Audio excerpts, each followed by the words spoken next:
A pleasant good evening, Samoa, for the sake of our non-Samoan speaking audience. Pleasant good evening and welcome to another edition of our Torino program. Tonight, we have the great pleasure of welcoming our special guest on our show tonight. He'll be appearing on a couple of our episodes. It's a pleasure to welcome Dr. Peter Baofu. Dr. Peter Baofu is an American visionary and author of 144 theories and visions, with 178 scholarly books and many other numerous articles that he's written, and he's well known all over the world. He's been around the world on various television stations, and also his books and his scholarly writings are used on various universities around the world. It is a pleasure to welcome you, Dr. Baofu, to NUS TV this evening. Okay, thank you for having me. Okay, well, to start off, I thought I would just talk a little bit about yourself, and it's your opportunity just to tell the audience who you are and what you are about. And I've noticed that you've been all over the world on various television stations doing interviews. And I wanted you just to touch base on why is it important for you just to get the message out to people about yourself. Yeah, you had mentioned some of my works already, so maybe I can just add a few more. I'm the author of 178 books so far in all fields of knowledge in relation to the mind, nature, society, and culture. That is, in all fields of the formal sciences, the natural sciences, the social sciences, and the humanities. And I try to provide different solutions and visions, and I have provided more than 145 different new visions and theories of the human future in relation to the mind, nature, society, and culture. Not just for one culture, one society, and one specific group, but in the entire planet Earth. And that's why I have been in more than 127 different countries by now, and shall be more. So that is the global project that I'm doing, because I'm trying to provide solutions to global problems. And that's why it's so important for me to go to so many different countries. And as you just said, I was also interviewed on TV around the world in relation to some of the solutions that I propose to solve some of the global problems on Earth. Wow. The word that comes to mind is genius. We talked about solution to global problems. Now, for a small country like Samoa, we are not immune from the global issues that are happening around the world. As you would know, when something happens in Europe or in America or wherever in the world, it also affects our small island nation. Now, let's come back to work security. Okay. You're a visionary. Yeah. And you make predictions on security. With job security comes food security. Elon Musk was talking about terraforming Mars in the future. I'm not sure how that's going to happen, but it seems that there's a worry about security, wealth security, food security, when it comes to socio-economic factors. How do you see that going? Normally, I don't want to use celebrity as a starting point, because those are the people, they may be good in something, but people, the media is obsessed talking about them because they have money. Yes. You have to understand American culture and Western culture. It's a money culture. When you have a lot of money, people kiss your ass. They will ask you no matter what it is, even if you have nothing to do with it, they ask you for your opinion because you have money.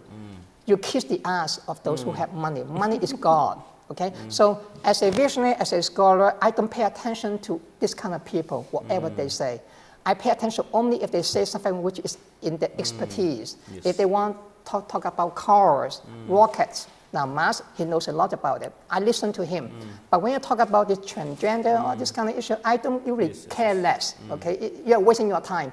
This is the mass media of money. You understand me? You have to stay away from it. Otherwise, you spend your whole time talking about what these people talking about, but you are not reading the serious literature. Okay.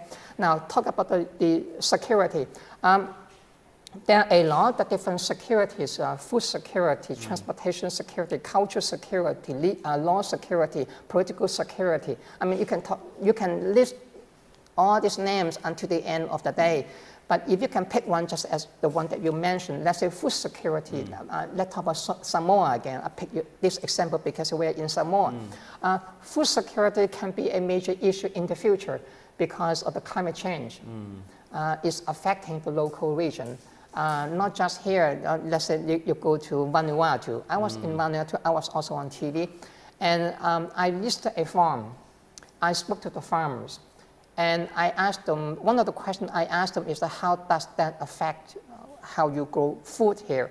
And here is one of them who told me, he said that now because of climate change, he said before, there are some crops that they could grow very easily.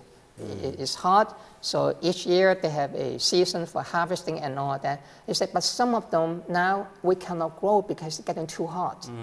So what is your solution? And he said, my solution is now I switch. I don't grow that crop anymore. I grow another. Now when it's too hot, that means that some of them you can have harvest all seasons. Every season you can, because now it's so hot, you grow very fast. Yes. So you can put one here, let's say in December, and then later on you harvest, and then you put another one, let's say in whatever. So in different months of the year, you have harvesting all the time. So he said that, look, it's not necessarily bad for me. It's bad in one way, but I am adaptive because I'm a farmer. I have to make sure that I make it in the end. So for someone like him, that is a solution. He said, I switch. Now I don't grow this anymore. Now I grow something. Then of course he had to find someone to buy his market, those goods that he produced. He said, well, it's just a question of marketing. I will find people to buy them. He said, but first I have to solve this problem. So food security. Rising sea level, there are a lot of different issues and solutions. In fact, I think that some of the local islands are doing that, but I think they should do more. The major challenge for the Pacific Islands is that each of them is so small. Tuvalu has only about 10,000 people. The entire population of the country is only 10,000. Which is less than the number of students in an average American university. MIT alone has more population than the entire country of Tuvalu. But MIT is not a big country, it's a tiny university. Yeah. So you can see how small they are. And the same thing about Samoa, only about maybe 200,000 people. None of them has more than 1 million or a few million. So when you are so small, and many of the capital which is required to invest, to fix, it costs a lot of money. Yes. And that's why you are dependent on Australia and New Zealand. Why, by the way, Australia and New Zealand are not big countries themselves. But if you compare them with the tiny one that you have, they are bigger. It's just like if I'm 5 feet, it's just very short. But if I compare with someone who is 3 feet, I'm so much taller. Yes. But if I compare with someone who is 7 feet, I'm nothing. So its comparison is relative. So that is a bad. So what is the solution? Well, there is a solution. You have to unite together as a group. Instead of talking about me, Samoan, or you, Fijian, or you, or whatever, now you need to unite together. I think they are in the process of doing that, but they have a lot of divisions and disagreement among them, especially in relation to Australia and New Zealand, because they are dominating you. So I think that one of the solutions is that the Pacific Islands need to unite together to balance out the regional domination. In fact, there's another thing that people don't talk much about. I also see a lot of resentment nowadays against Australia and New Zealand in some of the Pacific Islands. They are contributing. Look at Solomon Islands is a good example. Solomon Islands, I think some months ago, signed a security pact with China. But before that, Solomon Islands had already signed a security pact with Australia. Why did they decide to sign another one? Because there are more and more opposition in Solomon Islands that they do not want to be dominated by Australia and the US and all that. So they find an alternative to balance out. You see, that's a reflection of growing resentment. But on the other hand, you also have some other powers. Some other local regions, they are still very on the other side. That means that you are divide us. I think that they have to bridge the gap and come up as a group to balance out. So, so talk about security.